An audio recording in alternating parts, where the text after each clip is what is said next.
সমাজে তাকায় দেখবেন অনেক লোক এমন আছে সুদ খাইতো, ঘুষ খাইতো, খুঁজে খুঁজে বেড়াইতো, 5 টাকা হলেও খাবে, বিড়ি হলেও খাবে। এরকম কিছু লোক আছে সমাজে। ছোট্ট একটা 2 টাকা হলেও ও ঘুষ খাবে, ওর নেশার পেশা হয়ে গেছে। এই লোকটাকে কোনোভাবে ছলে বলে ধরে যদি কোনো হক্কানি পীরের খানকায় নিয়ে যাওয়া যায়, অথবা যদি দাওয়াতে তাবলীগের সাথে সম্পর্ক করায় দেওয়া হয়, এই বাংলাদেশের হাজার না লক্ষ প্রমাণ আছে হক্কানি পীরদের খানকায় গিয়ে অথবা দাওয়াতে তাবলীগের সাথে মিশে গিয়ে এই লোকটাই যে 5 টাকার ঘুষও যে ছাড়ত না, 5 টাকার সুদকেও যে পাওয়ার জন্য মরিয়া হয়ে লাগতো, সেই মানুষটার সামনে এখন কোটি টাকার সুদ আর ঘুষের প্যাকেট এদিক ওদিক গড়াগড়ি করতে থাকে, কখনো সে ভুলেও টাচ করতে যায় না। কেন? কারণ হলো আহলুল্লাহদের সহবতে এসে তার রুচির পরিবর্তন হয়েছে, তার চাহিদার পরিবর্তন হয়েছে। মানুষের রুচির পরিবর্তন হয় সঙ্গের মাধ্যমে, সহবতের মাধ্যমে। একজন মানুষ সারা জীবন তার জীবন ছিল কাপড় চুপুর পোশাক পরিচ্ছেদে একেবারে অবহেলা। সেই লোকটাই যখন কিছুদিন লম্বা টাইম এমন এক বন্ধুর সাথে চলে যার কাপড় সবসময় মার লাগানো, একেবারে উন্নত, কোথাও একটু ময়লা লাগলে সাথে সাথে চেঞ্জ করে, অটোমেটিকলি ওই দোস্ত তাকে কিছু বলতে হয় না, ওর কাপড় ওর পোশাক পরিচ্ছেদ দেখেই ধীরে ধীরে ধীরে ধীরে এই লোকের পোশাকের ভিতরে পরিবর্তন দেখা যায়। কথা বলেন না কেন?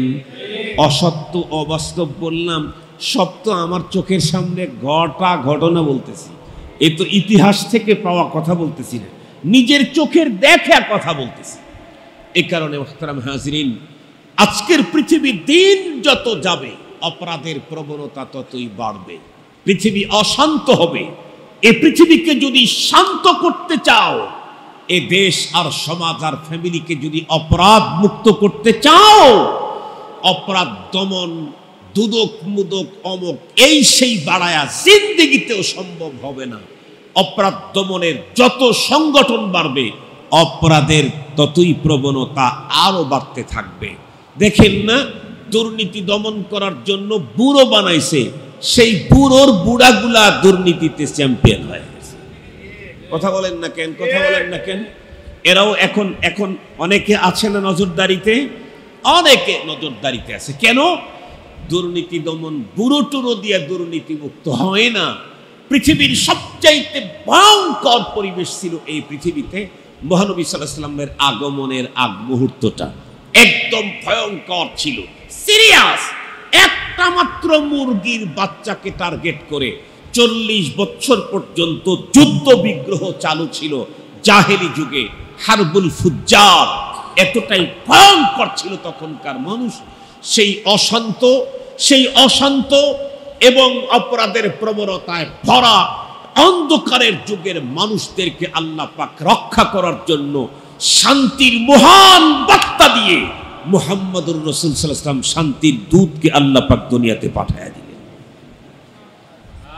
সেই শান্তির বার্তা মহাগ্রন্থ কোরআন, সেই মহান দূত মুহাম্মদুর রাসূল সাল্লাল্লাহু আলাইহি ওয়াসাল্লামের আদর্শ আমাদের কাছে এখনো আছে। শুধুই আমরা সেটা ধরতে পারলেই আমরা আবার অপরাধ মুক্ত নিরাপদ শান্তির জীবনে ঢুকতে পারবো। যতদিন পর্যন্ত কোরআন সুন্নাহর বাইরে থাকবো, ততদিন পর্যন্ত হাজার দরজা ঢুকিয়ে কখনোই শান্তি কমপক্ষে পৃথিবীতে প্রতিষ্ঠা করা সম্ভব নয়। এক রাত্রি শান্তিতে কাটাইতে পারবেন। একটু গভীরভাবে লক্ষ্য করেন, শুধুই কি এদেশের বিগত সময় এখন শুধুই মোল্লারাই কি সংখ্যাগ্রস্ত? শুধু কি দিনদারেরাই আশঙ্কাগ্রস্ত? কখন কি হয় না, সর্বোচ্চ চেয়ার পর্যন্ত নিরাপদে একজন মানুষও নাই। যত বড় চেয়ার তত বড় অনিরাপদ, যত বড় চেয়ার তত বড় অনিরাপদ। বিগত সময়ের পুলিশের আইজি যে ছিল এখন কোথায়? কথা বলেন না কেন? বিগত সময়ের যারা কথায় কথায় বলতো খেলা হবে খেলা হবে, তারা কোথায়? মুহতারাম হাজিরিন, তার মানে হলো শান্তি আর মুক্তি আর নিরাপত্তা তোমার আমার পদ্ধতিতে বানানো পদ্ধতিতে হবে না, বরং শান্তি মুক্তি দুনিয়াতে আখেরাতে পেতে চাইলে যিনি আমাকে তোমাকে তৈরি করেছেন তার ফর্মুলা মেনে নিতে হবে।